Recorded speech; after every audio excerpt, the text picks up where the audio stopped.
Welcome to Dog Talk. I'm your host, Samara Hamilton, and today we have a whole new cast and crew joining us for our second season.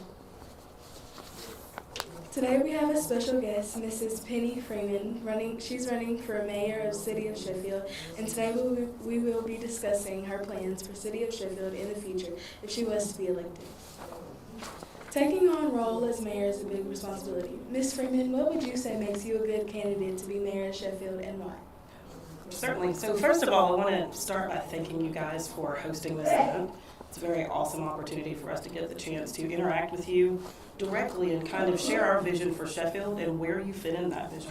So to answer your question about what makes me feel qualified to be mayor, I'd like to start with my time on the city council. So I've done one term on the city council, and I've run for mayor once before. I did lose that by one vote. So we'll see how this one turns out. Additionally, I run one of the state's largest nonprofit food pantries. It is, we have a larger book of business than the entire city of Sheffield as a whole has residents, and we have more volunteers on our books than the city of Sheffield has in terms of employees. So one of the things that helps me to become qualified for the office of the mayor is that I understand what it's like to run a very large machine in the capacity of my nonprofit. I understand what it's like to manage different departments that almost work together for the greater good of producing a product. And the city is really no different. So my time on the city council, I spent as liaison to public safety, and I worked directly with our police department, with our fire department, and I worked with our community to bridge the gaps between what we did in the city and how the residents were allowed to be brought into those efforts. So that, along with over 20 years of business experience in multiple cities, I have managed businesses across 2 states, and I have had the opportunity to work with other municipalities, other cities, and understand how they do things and how it works. And I have over 10 years of working alongside governments, so not just the city of Sheffield. I've worked with one other government, not in an elected capacity, but more in a advisory capacity that allowed me to understand how that government worked as well. So I bring a lot of experience, and I bring a lot of ideas and capability, and the ability to simply not just think outside the box, but work with the institutions that we have in the city to produce a better city. That sounds amazing. What would you say your main focus is as candidate of mayor? What would you focus on, the community or the appearance of the town? Well, I think that those two things can't just be taken apart from each other. I think you have to focus on community because that is who the city is. We are a compilation of those people that work here, that live here, that spend money here. And we also need to focus on looking our best, on putting our dollars where they need to go, on making sure that our city presents itself as the successful, capable area that it is.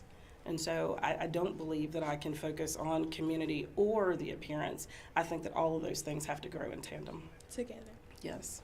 If you were to be elected mayor, how exactly would you go about fixing the roads in our community? Absolutely. So on the campaign trail, that has been something that I hear every single day.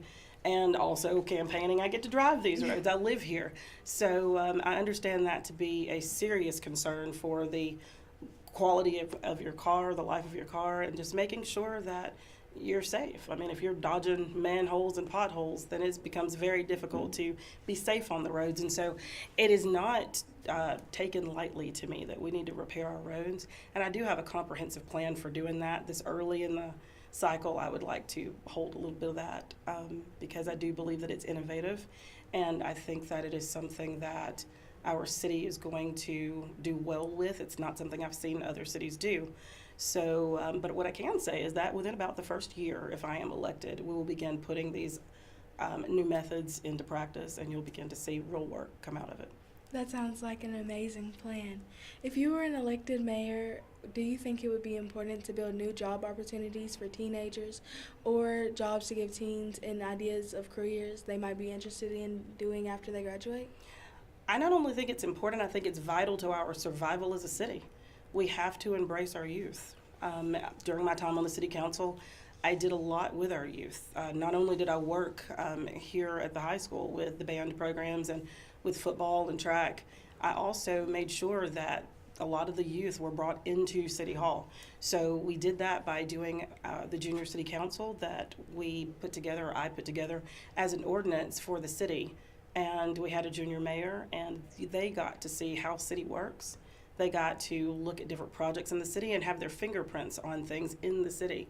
I think that's crucial because I think we need to allow students to understand that there's almost nothing that you want to do that isn't necessary in city government. So even if you have the thoughts of becoming an artist, well, when I was on the city council, we needed a new city crest. In fact, we don't have a functioning city logo. I think it's just something that we have kind of developed on some kind of a WordPress or something like that. But I presented to Miss Bailey and the Miss Sarah Bailey and the art department the opportunity to come up with us a new design for our city. And so while that didn't quite go to plan, it's something that I wanted to bring up because almost nothing that you have the desire to do is something that you have to go someplace else to do. They're all things that we have the opportunity to do in the city, and in bringing the youth in and putting youth on our city boards and making sure that they have a real viable seat at the table, you give people the opportunity to understand that youth is not only our future, it's our right now. And so it gives an opportunity for us to have a working job pool to pull from, and for you to not feel like you have to go someplace else to find yourself, because we have room right here for you in Sheffield. And the beauty of that, though, is we get the ideas. We get young ideas, new, innovative ideas, because for you, it's not thinking outside the box. It's just simply thinking. You have a different reality than some of the older people. So it's going to be crucial that we have your input in city government. Well, thank you for coming to our show and sharing your ideas for Sheffield. Is there anything else you'd like to share to our audience before you go? I would love to share that vote. I would love to have your vote. I would love to have that level of confidence that comes by you saying, I support you and I'm going to do so with my vote. But the other end of it, if somebody else has something that appeals to you more, simply go to the polls and express your opinions for our city and for the direction that we're going in.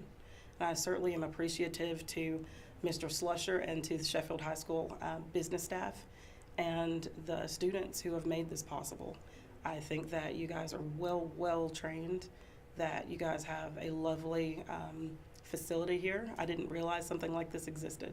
So just to look around and see the capabilities right now, the future is already incredibly bright, and I'm just excited to be a part of it. Thank you. Thank you. Well, that is all for our episode of Dawg Talk. Tune in next week for more interesting guests. Be sure to subscribe to our YouTube channel at SES-network-Dawg Talk. See you next week. Go Dogs.